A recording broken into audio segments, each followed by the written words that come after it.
سلام، موضوع امروز ویدیوی ما در خصوص نصب افزونه‌ها در مرورگر اندروید هستش. حتما براتون پیش اومده که بخواین از افزونه‌های خاص استفاده کنید و فقط توی نسخه دسکتاپ کروم بهش دسترسی داشته باشین. حالا تصور کنید که میتونید همه این امکانات رو روی گوشی اندروید خودتون داشته باشین. دیگه نیازی نیست که به خاطر نبود این افزونه‌ها روی موبایل همیشه به کامپیوتر یا لپتاپ خودتون برگردین و بخواین نیازتون رو برطرف کنید. در ابتدای توضیح مختصر در خصوص افزونه‌ها بدیم. افزونه‌ها ابزارهایی هستند که به مرورگرها اضافه میشن تا قابلیت‌ها و امکانات جدیدی به مرورگر ببخشن. مثلا تصور کنید شما دارید یک جعبه ابزاری هستین که هر ابزاری که نیاز دارین توش هست. به عنوان مثال یه افزونه میتونه تبلیغات رو حذف کنه و حتی یه افزونه دیگه میتونه بهت کمک بکنه رمز عبورات رو مدیریت بکنی. حتی افزونه‌هایی هستن که ظاهر مرورگر رو هم تغییر میدن یا بهت کمک میکنن سریعتر به اطلاعاتی که میخوای برسی. خلاصه افزونه‌ها همون جعبه ابزارهای کوچک ولی قدرتمندی هستن که تجربه وبگردی رو برامون راحت‌تر، امن‌تر و لذت بخش‌تر میکنن. این کار در ابتدا شاید به نظر پیچیده بیاد، اما در ادامه این ویدیو سریع‌ترین و ساده‌ترین راهکار ممکن برای نصب افزونه‌ها در مرورگر اندروید رو توضیح خواهیم داد. پس در ادامه با ما همراه باشید. در ابتدا نیازه که شما بعد از وصل کردن فیلتر شکن وارد پلی استور بشین و کلمه مایکروسافت ایج رو در اونجا تایپ بکنید و این برنامه رو نصب بکنید.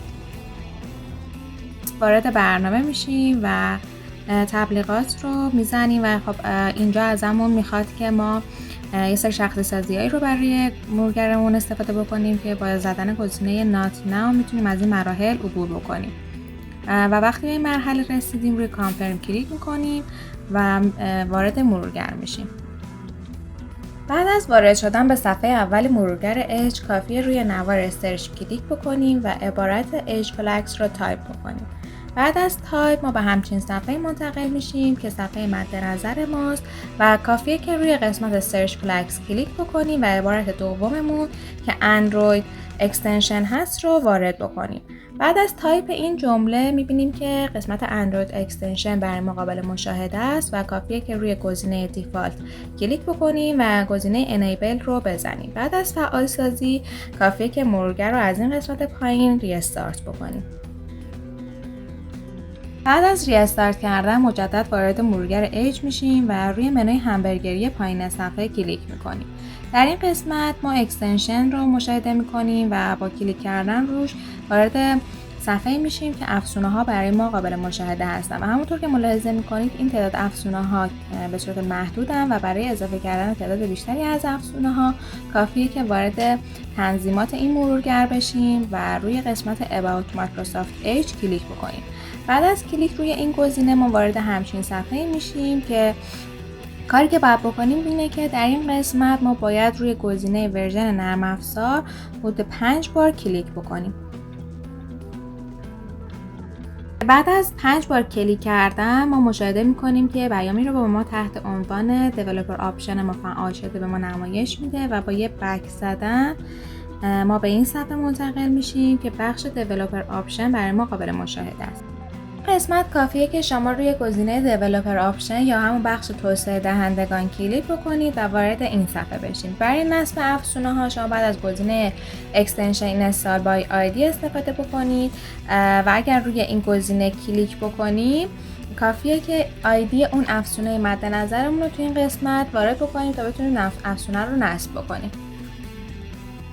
سوال اینجاست که آیدی افزونه‌های مد نظرمون از کجا به دست میاد؟ شما کافیه که در ابتدا وارد فروشگاه افزونه‌های مایکروسافت بشین و مشاهده میکنید که کلی افزونه اینجا هست که با توجه به نیازتون میتونید ازش استفاده بکنید و حتی اگر افزونه خاصی مد نظرتون هست میتونید از قسمت بالای نوار سرچ اسم افزونه‌تون رو سرچ بکنید و افزونه دلخواهتون رو نصب بکنید.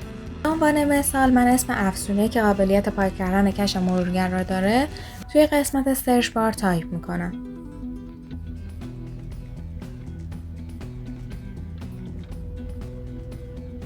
بعد از پیدا کردن افزونه دلخواهم روی اون کلیک میکنم و برای پیدا کردن آیدی این افزونه و تمامی افزونه دیگه که مثل همان کافیه روی نوار سرچ بالا کلیک بکنیم و روی مدادی که این بغل هست ضربه بزنیم. چیزی که ما نیاز داریم آیدی و آدرسی هستش که از اسلش به بعد به ما نمایش میده. با کلیک کردن روی این آیدی و کپی کردنش میتونیم آیدی این افزونه رو به دست بیاریم. بعد از کپی کردن آیدی این افزونه کافیه که وارد صفحه اصلی این مرورگر بشیم و قسمت تنظیمات رو همونطور که در قبل توضیح داده بودیم باز بکنیم و وارد قسمت دیولپر آپشن بشیم. از این قسمت میتونیم اکستنشن اینستال بای آیدی رو باز بکنیم و آیدی مورد نظرمون رو در این قسمت پیست بکنیم. بعد از پیست کردن آیدی توی این قسمت کافیه روی اوکی کلیک بکنیم و منتظر بمونیم که این افزونه رو بر ما اد بکنه و همینطور که میبینین ما روی قسمت اد کلیک میکنیم و منتظر میمونیم. برای پیدا کردن این افزونه هم حالا مطمئن بشیم که نصب شده یا نه کافیه که روی منوی همبرگری کلیک بکنیم و روی گزینه اکستنشن در این قسمت ضربه بزنیم و همونطور که مشاهده میکنید ما آیدی که واسه کلین مستر کپی کرده بودیم و توی قسمت دیولپر آپشن پیست کرده بودیم اینجا قابل نمایشه و حالا میتونیم روی منیج اکستنشن هم کلیک کنیم و همونطور که مشاهده میکنید جزو لیست های افزونه ها برای ما قابل مشاهده است.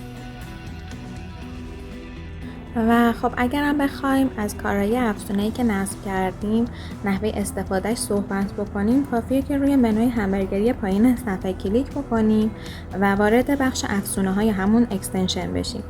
همونطور که ملاحظه میکنین افزونه‌ای که ما نصب کردیم در قسمت صفحه اول قابل نمایشه ولی برای جزئیات بیشترش ما میتونیم روی منیج اکستنشن کلیک بکنیم و همونطور که میبینید افزونه‌ای که نصب کردیم برای ما قابل مشاهده است. روی 3 نقطه بغل افزونه میتونیم کلیک بکنیم و جزئیات بیشترش رو مشاهده بکنیم. روی گزینه اولش ما کلیک کردیم یعنی قسمت اینیبل که برای ما فعال باشه و بتونیم ازش استفاده بکنیم و حتی آپشن‌های دیگه‌ای هم داره که مثلا اگر روزی به کارمون نیامد این افزونه ما میتونیم به صورت کامل از قسمت ریموو اون رو حذف بکنیم و برای استفادهش هم به صفحه اول برمیگردیم و روی گزینه اکستنشن کلیک میکنیم روی کلین مستر و اینجا آپشنی که داره به ما میگه که ما میتونیم 1 ساعت گذشته و یا حتی ساعتهای گذشته، روز گذشته، هفته های گذشته روی هر کدوم که کلیک بکنیم برای ما